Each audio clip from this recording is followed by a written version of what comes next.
Welcome back to the Biblical Justice Resources Podcast. For the last dozen years, discussions about polarization have grown in prominence in relation to American politics.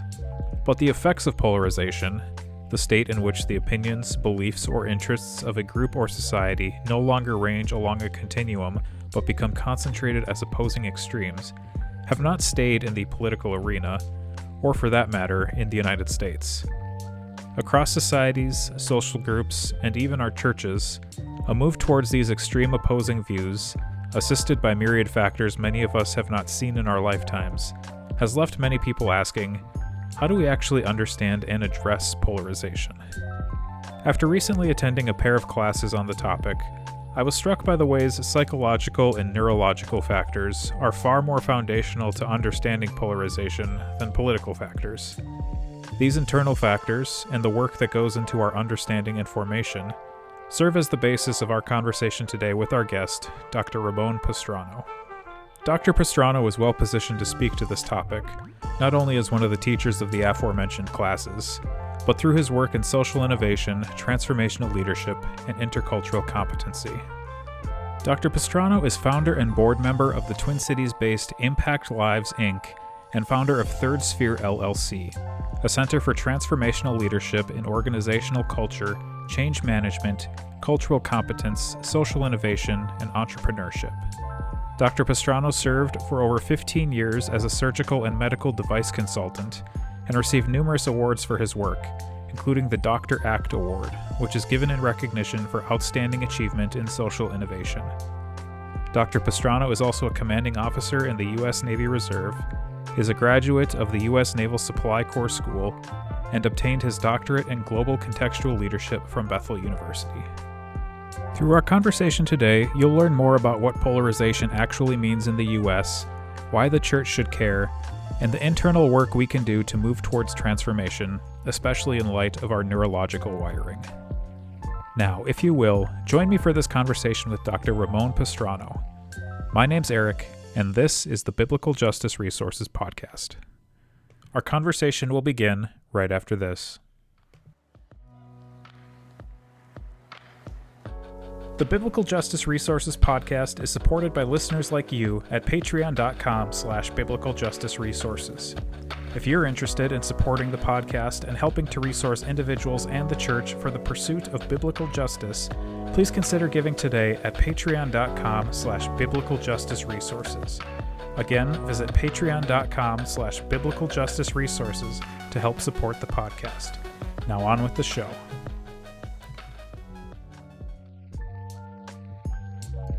Dr. Ramon, thank you for joining me here today. Glad to connect with you after took two classes with you, a 1.0 and a 2.0 version of a Peacemaking in Polarized Times class that you and Steph O'Brien from Mill City taught a month or so ago now. I'm curious, I've heard you talk in some other places about common language versus shared meaning. And I think that's the case right now, thinking about polarization in the United States. So I wonder if we can kind of get on board to start off with, what does polarization mean and what are we seeing in the United States right now? Yeah, thank you, Eric, and thank you for inviting me to this podcast. Yes, so one of the things that I really address right off the bat when I'm speaking, with any organization or doing any leadership training or coaching is the fact that we have language, but we don't have shared meaning. People reinterpret and process what they are hearing, based on what they already have experienced. So if polarization means something a little bit light, some people, that's the way that they are going to go. So they're going to make that implicit association. For me, polarization is a little bit more serious, right? So I see the effect that can have in people. You see how it can really traumatize people. It can create some mental health issue for people. So the question is, for leaders is, when you are talking about polarization, do you have a common understanding, a shared meaning of what that means? If you don't have that shared meaning, then it is important for, leaders and for, whoever, all the stakeholders to come together and try to come to an agreement on what does that mean to the organization or to the group so that they can use that as a starting point. And for some, like, there's some obvious impetus about talking about that in the church, some reason that you and Steph created the class. What is the impetus behind starting the class, and why does the church need to be concerned about what's happening with polarization? Yes, I mean, the church doesn't work in a vacuum, right? So we are part of the society. So if you allow me, I really like to take some of these topics and then just go to the root cause. Sure.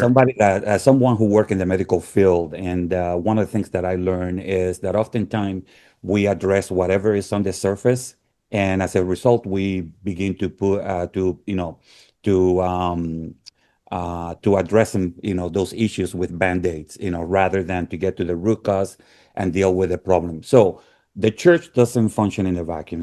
We're part of the society, we're part of the culture, and the first things that we need to understand is what's going on at the global level. What's going on this planet. And there are three major divides that we need to pay attention to. We have an ecological divide, our relationship with our spaces, the planet, the people, the planet as a whole. How do we consume those resources? The second divide is self, and others. What you see is a social divide. What's going on? Why do we create otherness? Why do we um, are polarizing ourselves in such a way that is creating all these other issues. And then the other one is what we call a spiritual divide, and this is where the church also need to be paying attention. People are feeling isolated. People are feeling a disconnect from themselves. And that is also, part of the problem. When we started this conversation, the conversation started because everything that the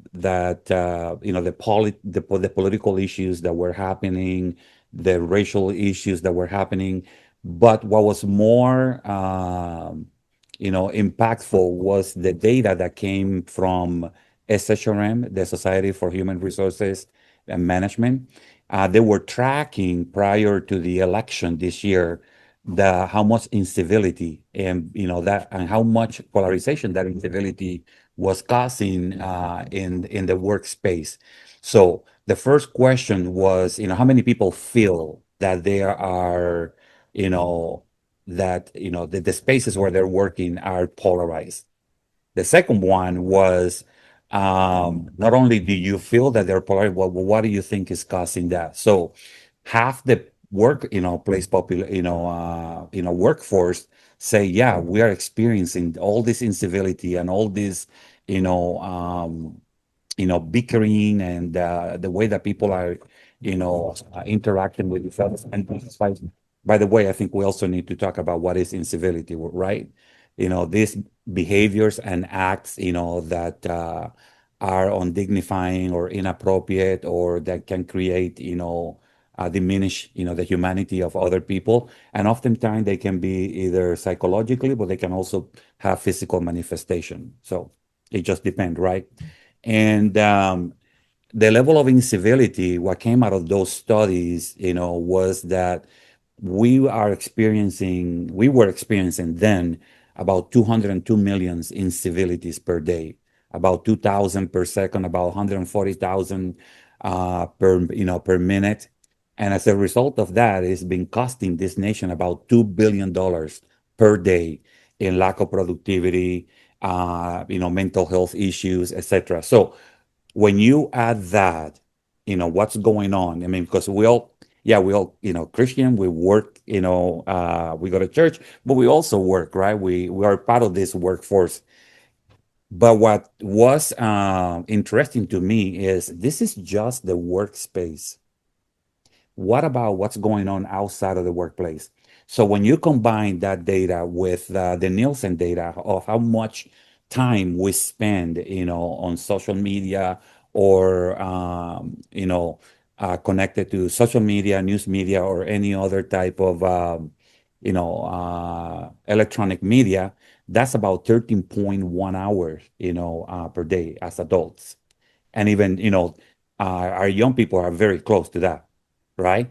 So when you put that into perspective, we're spending, more time, you know, interacting in an alternate reality world that we are actually, interacting with each other, face to face. So we spend more time in those spaces than we spend in sleeping, or that we spend, in doing other activities. So that was the major concern, for me. And if we are living in these spaces, then how is our Christ center identity, or our biblical theology, or helping shape how we interact in those spaces? Sorry, I gave you too much. That's all. I mean, yeah, there's a whole lot there, but a whole lot to Um, break down in there. But it's good, all good stuff, and it all came up in the class. Two of the things you just mentioned that I kind of want to start off with as we're kind of breaking down that answer. One of the things that was surprising to me in the class, somewhat in the first one, but definitely in the second one, was how much there were conversations about neurology, psychology, things like that. You mentioned in your last answer, why do we create otherness, and mentioned people feeling disconnected from themselves. And as you go through some of the materials, you come to understand that we have things in our brains that were created at a different time to help protect us that now are coming out in different ways. Can you kind of touch on what some of those are and how they're manifesting now? Absolutely. And thank you so much for asking that question the way that you phrased it, because that's where we need to pay attention. I know we talk about anxiety, we talk about all these other things, but there's something that is causing that. So again, going back to the root cause, and emotions have a lot to do, to do with that. Having the emotional intelligence to recognize, when some of the things are happening, and then having the skills to regulate, those emotions, first for ourselves, and then when we're, interact, so the first things that we need to understand is that, as adults, we have developed a coherent body of experiences. From the moment that we are born to where we are today, we have collected a bunch of experiences, and these experiences begin to create associations, concept, values, feelings. It begin to create mental models, etc. Right? So all of these experiences, the connection that we have with our parents, the places where we study, the churches, the cultures where we are born, all of this, and the emotional imprint, that we have developed through that process, begin to shape us into the people that we are today. So if we're not clear, or if we don't understand how those experiences influence the way that we think, what we value, what we believe, our attitude, and how it's shaping our lenses, in the way that we read everything that is coming from outside, we are going to be in a lot of trouble. We're not going to know when to regulate, or how to approach, those situations. So all of these things create in each and every one of us, I'm sorry, what we call frame of references, or mental models, which are the structures of assumptions, through which we, understand the world. And those structure, they selectively shape or delimit, what we see and how we interact with that. So when you look at our perception, right, it's going to be impacted by those experiences. What we see, what we don't see, our attitude, how we react to certain people, our behaviors. So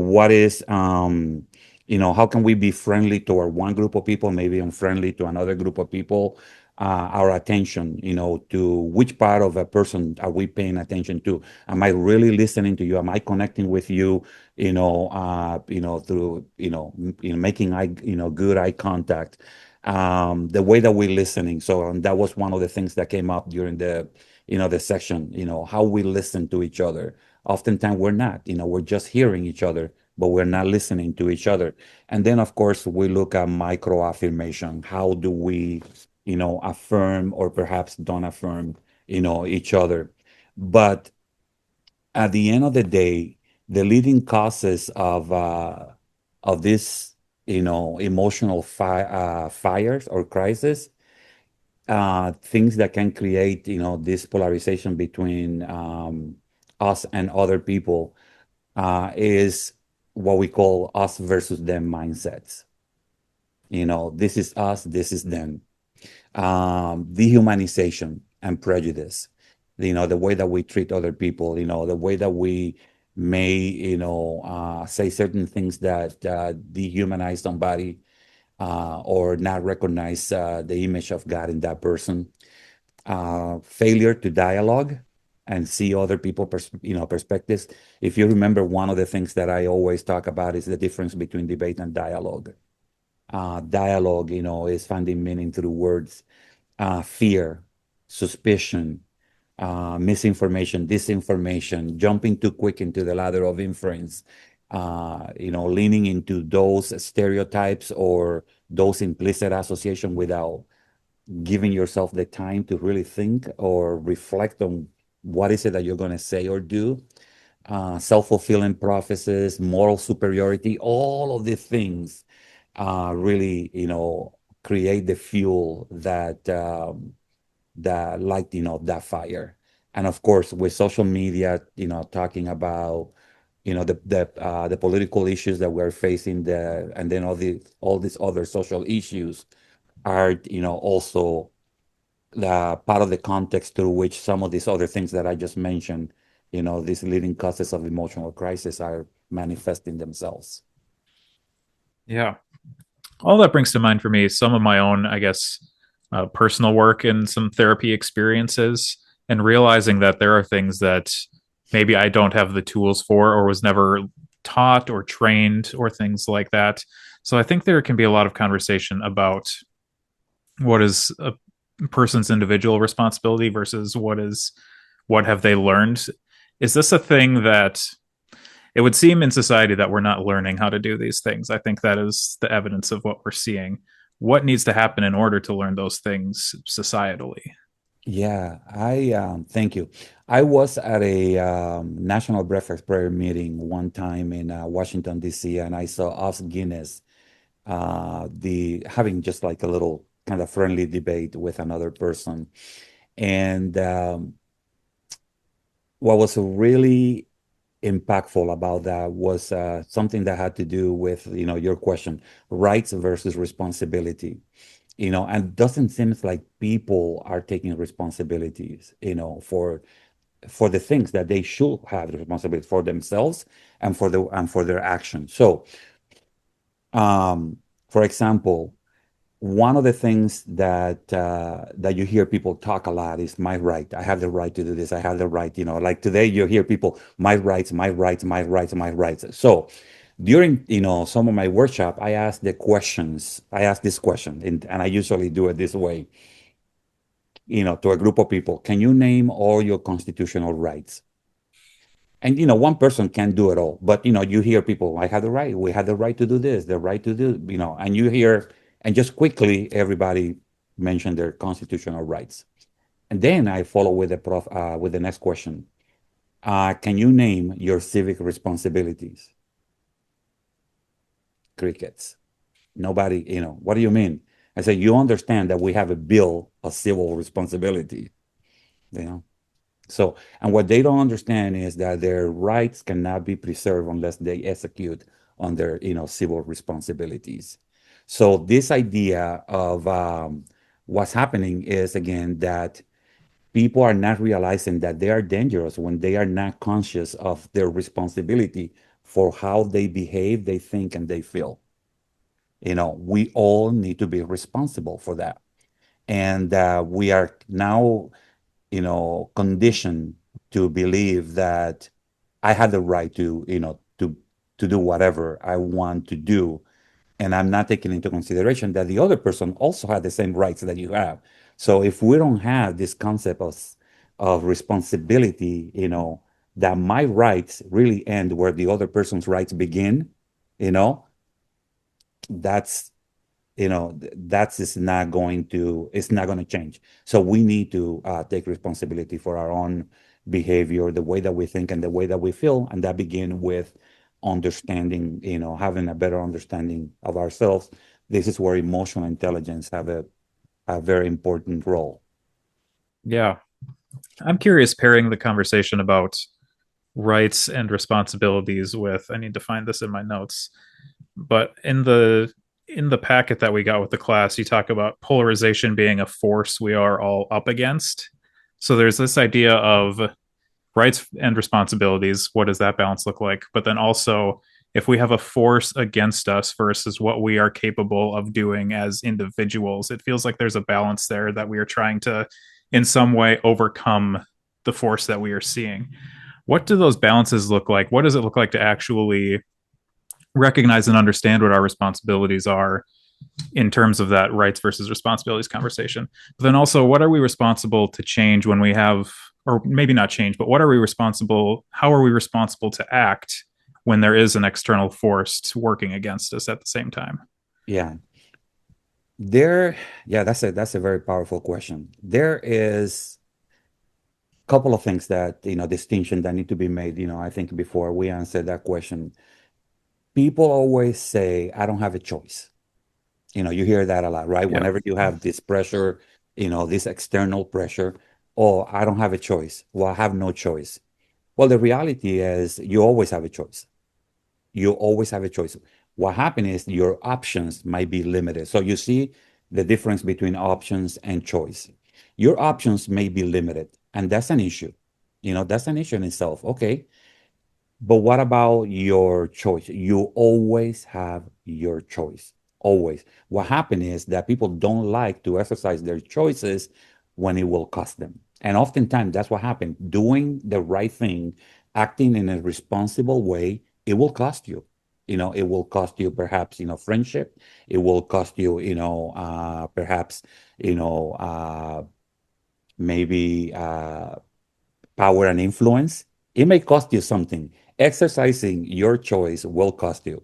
The question is, do you have the ability to transcend yourself, and execute, those choices when it's for the greater good of society, right? So we have the responsibility. The first level of responsibility is to understand ourselves, understand all the things that we talk about, and what is my contribution toward that. All these forces that we're talking about, when you hear people talk about, oh, the culture, the society, well, do you understand that you are contributing to that overarching culture? Your values, your beliefs, your attitude, your feeling, your behavior, everything that you do and other people are doing at the same time is shaping the entire country. All of that, is creating this, what we call overarching culture.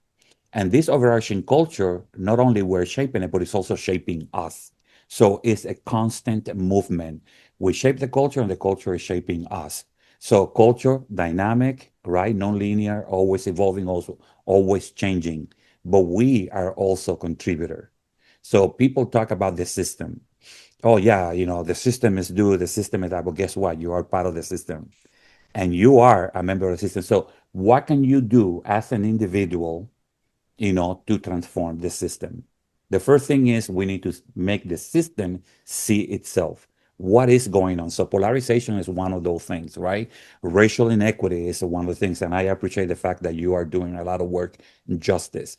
What does justice mean? And for the church, you know all of these things are so clear, through the Bible. You can see, the expectations that what is expected of us when it comes to, some of these issues.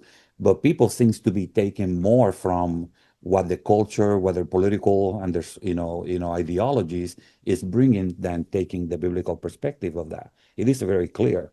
So what am I willing to do, to contribute to transform, the culture that we have, the systems that we have? And it's not easy. I'm not saying that transforming systems is easy, but it required, the hardest part is people making those choices that they are not willing to make, because it will cost them either financially, it will cost them either, emotionally, it will cost them either, psychologically. But, somebody have to do it. And that's what transcending oneself come into place. Yeah, and I think that speaks into some of the conversations we've had recently on the podcast where we've been thinking about if it's not our work to change someone else's mind. I think that came up in the conversation about Yes. polarization during the class. That's the work of the Holy Spirit. That's not our work. There is still a way in which our own personal formation can impact society, can impact systems. And some of the internal work, I've got a whole list here of things that we talked about in the class, but emotional intelligence, dialogue, listening, acknowledging, uh, emotional maturity, emotional systems. I wonder if we Yes. can go through some of these. I don't think I don't think we have like a lightning round sort of way, but what are some of the different internal pieces of work that we have that we are capable of focusing on to help Yeah. further this conversation? Yeah, so the first things that I usually again talk, with leaders of all kind is illuminating the blind spot. The blind spot of leadership, the blind spot in management, the blind spot in our faith interaction with other people. We all have it. We all have the blind spot, right? And this blind spot refer to the places from where we make decisions, from the places from where we operate. So the work for me, and all my, my research begin is a movement, it's a dance from the internal to the external, the internal to the external. So the first thing is, how aware am I of all my habits, the things that I value, the things that I believe, the things that are, important to me in the way, that I show up in this world. And it's not just, again, it's not I, getting to know yourself at the surface, but just learning your preference, learning how you wire. So this is why I use a lot of tools like Strength Finders, Myers-Briggs, emotional intelligence, IDI, and many others. Great tools out there that can help people, make the implicit and implicit, the unconscious conscious, so that they can see, what need to be, addressed. So that's the first step. The second step is bringing a lot of attention and intention. Okay, do that in an intentional way. In the olden day, when I was growing up, examination of consciousness was something that the church taught, quite often. Meaning, like 2 or 3 times a day, you will pause and you will kind of go, okay, so what happened this morning? How did I reacted to those things? Those moments of examination of consciousness, what it did for people was to maintain a balance between the conscious brain and the unconscious brain, right? So the things that were coming automatically and the things that they were, pausing long enough to make good decisions. When you have that bridge between the conscious and the unconscious, what happens is you create something called generation of consciousness, meaning you becoming aware, you're self-aware. But then you take it to the next level. Okay, so why did I did those things that I did? Now you are what we call assessing. And assessing is an examination of values, beliefs, and behaviors that you probably said this was not right. I don't think that I treated Eric the right way. I wonder why did I do that, right? And then after that examination of consciousness or assessing, evaluating those things, then what am I going to do about it? That's, where transformation of consciousness come into place. I need to change this about myself. I don't like when I'm doing this. People don't like when I'm doing that. So, and then when we get into, tools like emotional intelligence, right? Self-management, self-awareness first. Am I aware of my emotions? Am I, uh, my reactions as they're happening? Am I aware of all the things that they're happening? And then am I able to manage those emotions as I'm interacting with other people? Then you have social awareness and relationship management. Okay, if I'm aware of these things, what are the things that I can do to, manage, what's going on, my emotion, but also the emotions of other people as they interact with mine, right? So social awareness and relationship management. What can I do with Eric, to, to perhaps what would be a good way of putting de-escalate the situation if there is a difficult situation happening. So we all have things that we can do.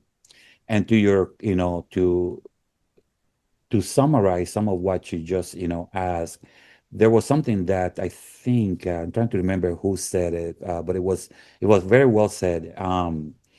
It has to do with, the line that the line between doing what is right and what is wrong run through each and every one of us. So we got the power to do what is right every single time or do what is wrong. So that line doesn't go through country only or it's through each and every one of us, and we have that power to recognize and understand how our own emotions, are serving ourselves, but also other people. Yeah. Something else you said in there sparked a memory from my prep for this episode. Have you in the past talked about the difference between change and transformation? Do I remember that from watching something of Yeah. yours?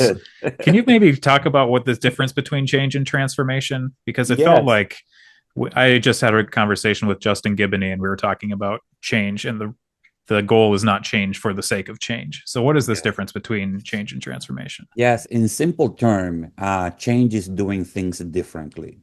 Transformation is a new way of being. So my dissertation was discovering the process of human transformation and system transformation.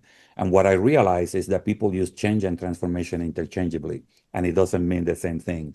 So change you can do is doing things differently, while transformation is a new way of being. And the best example that we have is the caterpillar, right? Becoming, going into the cocoon and then coming out as a butterfly. So once it comes out of a butterfly, that butterfly cannot go back to become a caterpillar. So it's a new way of being.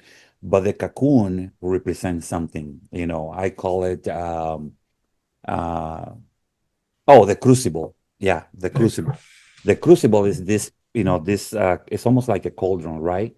Where people used to melt, all these heavy metals. And I call it the crucible of transformation because that's where you get purified. That's where, you go through this process of, pretty much like I just shared, a moment ago, right? Of, thinking and refining and making, decisions that will help you become a better person. So, and that with every interaction that you go through that process, you're becoming a better person. You're becoming, a, and suddenly you realize, wow, I mean, I'm not the person that I used to be. And that require, again, a lot of attention and intention, but Yeah. it's And the I crucible of transformation. And the reason why I call it a crucible is because oftentimes some of these experiences are going to be hard. You may experience, personal loss. You might experience, spiritual, desert or darkness. And, as long as you maintain your firm on that journey, when you come out the other side is a things of beauty. yeah, and I think that if it's not the main focus of our formation as Christians, that's a big part of our formation as Christians, is that continuing to refine into becoming more Christ-like, becoming more like who Christ would want us to be. Absolutely. To that point, I do have, part of this conversation also, kind of spill into what you just said. And I try to remind Christian, that going back to that crucible, we make a decision. We say, well, I'm going to be baptized. Well, the baptism itself signify that, you go under, and then you come out a different person, born again, you know now you're born again. All we have all these markers, in the Bible, like baptism, like being born again, like being born of the Spirit, like all of the things that we hear is is pointing us toward that transformation, that we're not longer the person that we used to be. We are a new creation in Christ, and a new creation is not an old creation, it's a new creation. So if I'm a new creation in Christ, I have to be something altogether very different than, what I used to be before that. Yeah. You mentioned something in a previous response about uh, the goal being illuminating blind spots. And what came to mind immediately is that there may be cases where we take in information and then just reject it. And maybe a blind spot can come up that way. But presumably, for some reason, there is some information that we just don't know that is not informing what would be in that spot once it's been illuminated. What are some of the ways that we can try to illuminate the blind spots that we have ourselves when we maybe don't know what those blind spots are or what would be in them? Yeah, that's a great question. Um, when we talk about illuminating the blind spot, we need to take a look at the brain. What is the brain doing? The brain is not wired to perceive what it doesn't know. That's the starting point. I don't know what I don't know. I don't know what I don't know until I know it. So to illuminate the blind spot, we had to be again intentional in seeking to do that. First having the humility to accept, yes, I have blind spot, and yes, I am a limited human being. We all are. We are biased. And again, we need to distinguish between you know. The different type of biases that are there, but being biased doesn't make us bad people. It makes us human. It is necessary to have those uh, biases to a certain extent, to help us navigate, or brain shortcuts to help us, navigate the world, that we're living. But we need to illuminate, we need to understand how those bias got in there and what are they doing, there. We need to be aware of that. So the best things, for me, in my experience, that helped me and it helped, my clients, especially when I took them in on trips overseas or through whatever experience, was to help people enter into those experiences, or the things that they don't know that they don't know. Okay, so now I'm stepping into another alley. If you allow me for a second. Okay, Go so for it. we have blind spot because we function in three boxes. Actually, two boxes primarily. The first box is the things that we know that we know. That is confirmation bias. That is, the comfort of knowing what you know and just living there and not wanting to seek anything else. That account for about 3 to 5% of all the knowledge that is available to us. The second box, you probably hear people say, hey, you need to think outside the box, right? You hear that a lot. Why do you need to think outside the box? Oh, because probably the answer is not in this little environment that we have created. It's probably somewhere in there. But if you're thinking outside the box, where are you located? In the box, right? So it's not thinking outside the box. That's also is about 5% of all the knowledge that is out there, is living outside the box. So when you eliminate all those structural barriers and disconnect that are holding you, it's almost like you become a person with no boundaries, with no limits to what you can do and to what you can be, I mean, rich, with regard to knowledge and interaction. So the first box is called the things that you know that you know, very limited. The second box is the things that you know that you don't know, that's also limited. And the last box that I just explained is the things that you don't know that you don't know, unless you enter into those spaces, unless you have the courage to enter into those spaces, to discover new things. And that's, to me, is faith, getting into that space you know, where you don't know what's going to happen through that door. But if you enter through that door, you know, something else is going to be different. So let me illustrate that. I came from the Dominican Republic, Puerto Rico. When I was in Puerto Rico, I wanted to study in the United States. I never been to the United States. I was just a kid, 17 years old. So never been to the United States. So I came here by myself without speaking a word of English. I went to a school in Iowa. That's that door. I don't know what is there, but for some reason, there was something inside of me. There was this. strong, I don't know if it was faith or foolishness, I don't know, whatever it was, but it led me through that door. And when I entered into that door, I didn't know what to expect, and it was challenging, you know. But I noticed that once you start going through those doors, it's like, something else is happening, something, and then you get the courage that, hey, if I did that, which was really hard, what else can happen here? So I went to work, I decided to go into the Navy, as an officer. Then I decided to get into the medical field. I didn't study medicine in college. So I was just doing all the things, and it became then more exciting. So, oh, what am I going to discover if I do this? And again, a lot of sacrifices. It wasn't easy, and it's never easy. But again, it was a choice that I have, and I always have that choice. I didn't have the options, but I had the choice to do that. And that's that is how you get to know to feed your brain, especially in those areas where you don't know people, is enter into those interactions. You don't have to sacrifice who you are in the process. You just have to be curious enough. You have to be humble enough to interact so that you get to know. What happened now is that people are they're allowing social media, news media, all this information and disinformation to shape, the way that they think. And it's not healthy. Yeah. And that I will respond briefly to you don't have to change who you are in that way. Like you are still yourself coming to all the information that you are learning. Absolutely.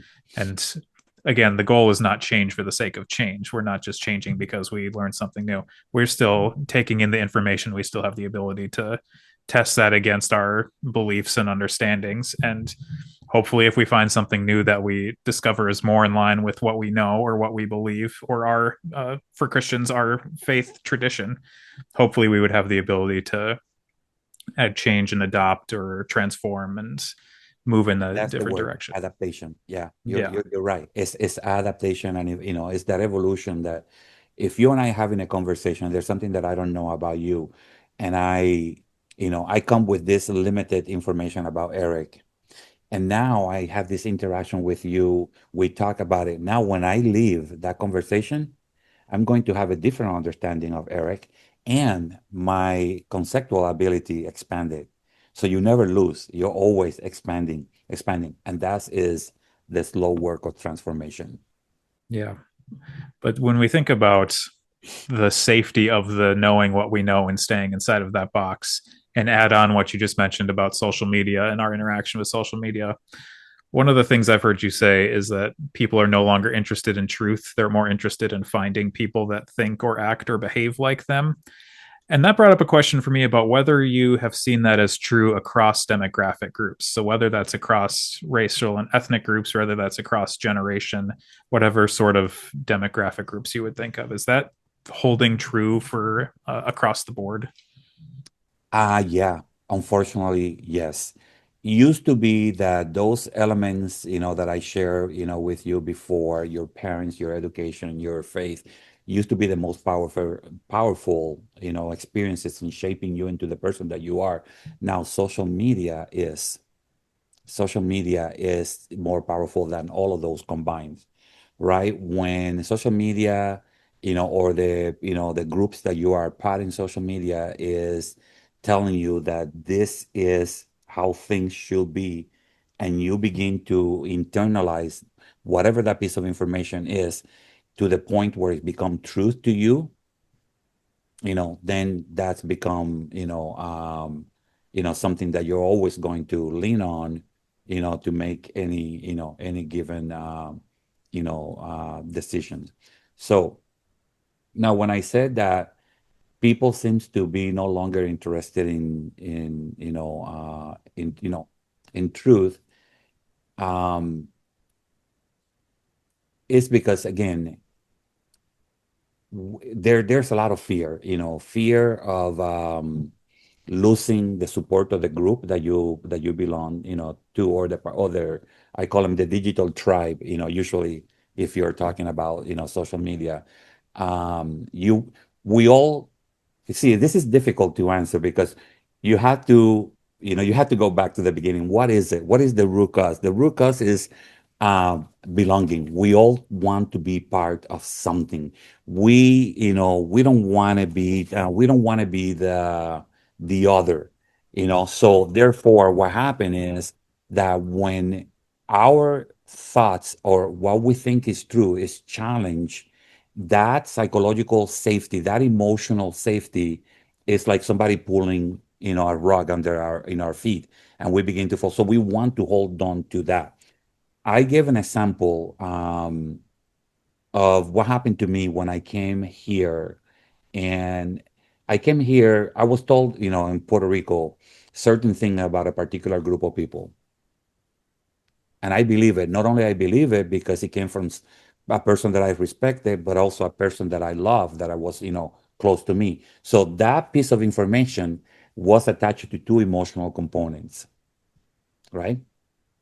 A figure that was a leader and the emotional connection of being connected to me. I came here and I started interacting with that particular group of people. And what happened is I was very apprehensive because that truth that I believe, supposedly truth, was telling me these people are not like this, be careful, don't hang out with them. But as I enter into that space, I started learning things that, oh, this doesn't match. This doesn't pattern match what I already, that, mental imprint, that mental model that I brought in about this particular group of people. They're, these guys don't behave like this.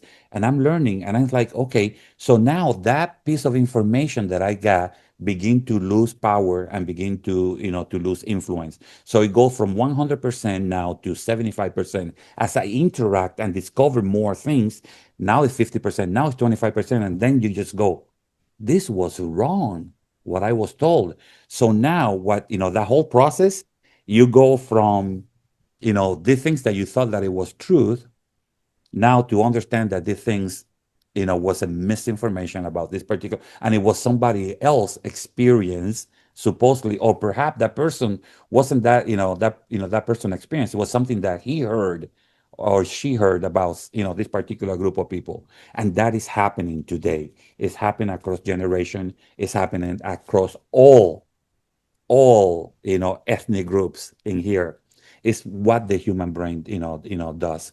So unless we examine what we're hearing, unless we want to understand the sources. So I'm just going to be straightforward. There are a lot of people, especially in the church, that have a lot of issue with people that ethnic groups, or people that have gender, in issues. Or what. But then when I ask the question, if this is something that you heard or something that you experienced, what do you think the answer is? Something that I heard. I said, so you haven't talked to a member of that particular group? No, but I heard. Okay, you heard. Okay, you heard it from whom? You ask them, where they got that information. And when you go down, that the whole you know uh, path, you discover that they never had that interaction. So they took something as truth because it was somebody that they trusted.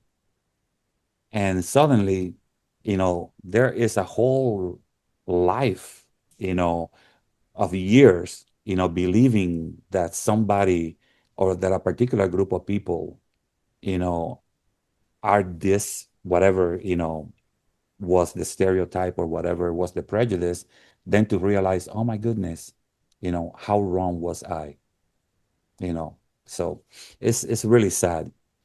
Yeah. So, and I know you ask about, the maturity, when I was talking to Steph, I said, we also need to make a distinction about maturity and wisdom, and there's two different things. So maturity had to do, more with your physical, mental aspect, is your capacity to, develop the emotional, psychological, and social faculties, that allow you to show restraint, make responsible choice, manage emotions, and develop consideration, for others. And wisdom is about discernment.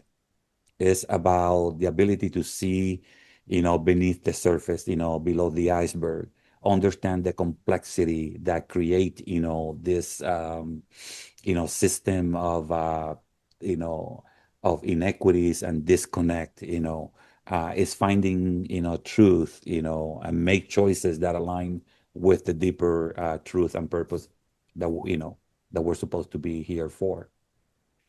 Yeah. So we're coming here to the end of our time together, and I'm wondering if we can move into a Yeah. time where we can talk about some resources for people for ongoing learning and education, things like that. So, for listeners of the podcast, someone we've had on in the past was Rachel Whiteman, who I think you know, and Yes. she speaks to the aspects of media and social media and how we as Christians engage thoughtfully with those resources. What are maybe two or three other? You sent me a pretty extensive list the other day, and I'll include at least some of those in our show notes. But what are two or three other places that, or books, or whatever else that people can go to continue their learning? Yeah. So again, emotional intelligence is such a powerful, powerful tool. That's one of my, my favorite, things. Doing some of the assessments, like I said, assessment, psychometric tool, not, they just give you a picture, of what's going on internally, to help you understand what, your brain is doing, in this. So accessing some of those assessment is good. There also are a lot of tools like IDI or having an intercultural development plan to help you understand how you interact, how your brain is interacting with cultural differences, with human differences and commonalities. That is a great tool to help people, to eliminate some of those, structural, barriers. One of my favorite things to do that I do every year is a silent retreat. I do a silent retreat. It's a 4 day silent retreat. And then during that retreat is almost like purging, my mind. Is like taking the time to pause and clean up, clean house, and just, be quiet and just restore, but you don't need to do the 4 days. You can actually, do a 1 day silent retreat, you know. Understanding the role of social media, too. There's a lot of organizations that are doing great work on social media hygiene, which is, really good.